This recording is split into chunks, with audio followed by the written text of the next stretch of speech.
Morning મારી YouTube ફેમિલીને અને આપણે આવી ગયા છીએ વાડીએ, તમે જોઈ શકો છો. અને વાડીએ આવીને હું તમને આજ એ બતાવું છું કે કાલ મેં શું શું કામ કર્યું હતું વાડીની અંદર. કેમ કે કાલ તો થોડો વરસાદ હતો એટલે એ હું તમને નહોતો બતાવી શક્યો કે કાલ મેં વાડીએ શું શું કામ કર્યું હતું આખા દિવસને. તો ચાલો હું તમને બધું બતાવું કે કાલ મેં વાડીએ શું કામ કર્યું હતું. અને ચાલો તો તમને બધું બતાવી દઉં. તો કે આ છે સોળી અને મરચી નું વાવેતર આમાં કરેલું છે. અને કાલ આમાં આપણે નિંદામણ કર્યું હતું, તમે જોઈ શકો છો. જે આમાં ટ્રેક્ટર ચલાવવાનું બાકી છે, નિંદામણ કરી નાખ્યું હતું. થોડું થોડું નીંદ્યું છે અને હવે બીજું આપણે ટ્રેક્ટરથી બીજું બધું થઈ જાય છે. અને આ મરચી અને છોળીનું વાવેતર છે. તો તમે લોકોએ મરચી અને છોળીનું કેવી રીતે વાવેતર કર્યું છે એ પણ જરા કમેન્ટ કરીને કહેજો. તો આ છે મારા છોળી અને મરચીનું વાવેતર. જોકે વરસાદના કારણે થોડીક પીળી પડી ગઈ છે. અને તમારે કેમ છે છોળી એ પણ જરા કમેન્ટ કરીને કહેજો. અને આ છે આપણું બીજું પડું. અને આમાં છે ભાઈ ગુવાર અને તુર છે ભાઈ, તમે જોઈ શકો છો. આ છે ગુવાર, આ છે તુર અને આ છે ભાઈ ગુવાર. અને તમે લોકો એ ગુવાર અને તુર પણ વાવી છે. તો જરા કમેન્ટ કરીને કહેજો કે તમારે ગુવારમાં કઈ રોગ છે કે નથી, અને રોગ હોય તો એની દવા શું છે એ પણ જરા કમેન્ટ કરીને કહેજો. જેમ કે ગુવારમાં થોડોક રોગ આવી ગયો છે અને વળિયા થઈ ગયા છે એની માટે.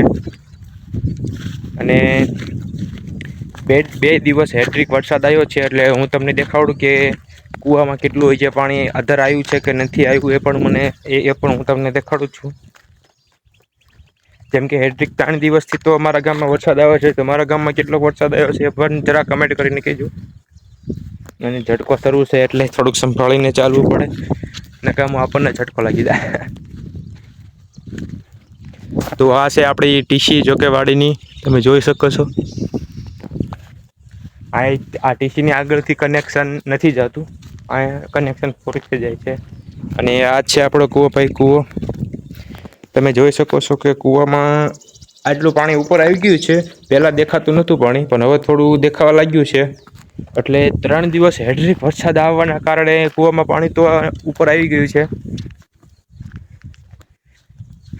કુવામાં પાણી ઉપર આવી ગયું છે. અને આ છે આપણી ઝૂંપડી, જોકે વરસાદના કારણે પડી ગઈ છે.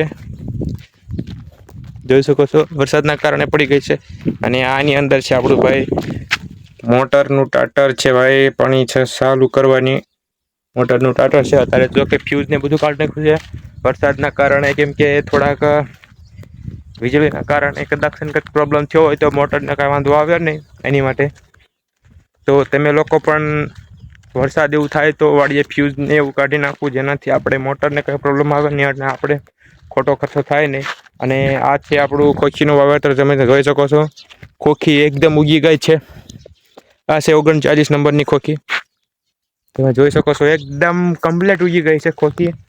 તો તમે ખોખીનું વાવેતર કર્યું છે તો કઈ ખોખીનું વાવેતર કર્યું છે અને કેવી ખોખી તમારે ઉગી છે એ પણ જરા કમેન્ટ કરીને કહેજો. અને તમે જોઈજો ખોખી કેવીક છે.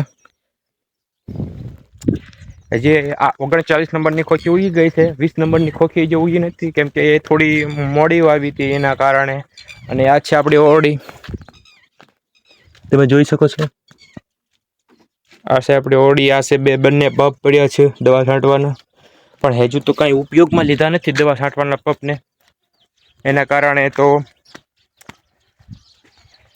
તમને હું આગળ દેખાડું. જો કે 20 નંબરની ખોખી બહાર આવી હોય તો સૌથી પહેલા હું તમને દેખાડું છું. કેમ કે હજુ કોઈને કીધું નથી કે 20 નંબરની ખોખી બહાર આવી કે નથી આવી. 39 નંબરની ખોખી બહાર આવી ગઈ છે એ બધાને ખબર છે.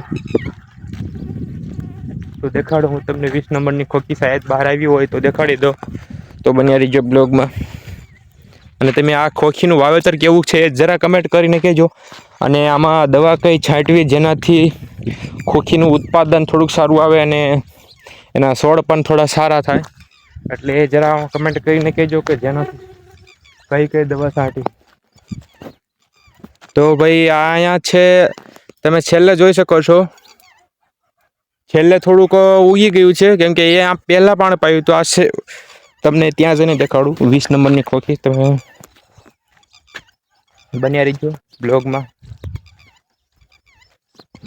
આ બધી તો 39 નંબરની ખોખી છે.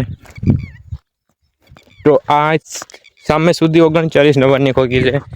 અને આ આપણે જે ચાલે જેવી છે પડામાં એમાં 20 નંબરની ખોખી છે, પણ અહીંયા ઉપર ઉગી નથી. નીચે જો કે પહેલા પાણી વાળ્યું હતું એટલે એમાં ઉગી ગઈ છે 20 નંબરની ખોખી. તો હું તમને એ પણ પહેલા દેખાડી દઉં. અને થોડોક તડકો છે ભાઈ, તો થોડીક ગરમી અને એવું થાય છે, એટલે લાગે છે કે સાંજના વરસાદ આવશે. એટલો બધો પવન છે નહીં એના કારણે. અને થોડોક આ ટીટરીનો અવાજ આવે તો કહેજો યાર, બહુ ખતરનાક છે આ ટીટોરી. અને તમે જોઈ શકો છો કે આવડી 20 નંબરની ખોખી ઉગવા લાગી છે. જોકે થોડીક ઉપર આવી ગઈ છે. 20 નંબરની ખોખી છે આવડિયા, જોઈ શકો છો. આ છે 20 નંબરની ખોખી ઉગવા લાગી છે. તો જરા કમેન્ટ કરીને કહેજો કે 20 નંબરની ખોખીમાં પણ એ જ દવા છાંટવી જે 39 નંબર ખોખીના છાંટવી, એ દવા બંનેમાં સેમ દવા છાંટવી હોય કે અલગ અલગ છાંટવી પડે? એટલે એ જે બે જવરા પણ કમેન્ટ કરીને કહેજો. અને મળીએ એક હવે નવા બ્લોગ સાથે. ત્યાં સુધી બધાને જય કિસાન, જય જવાન.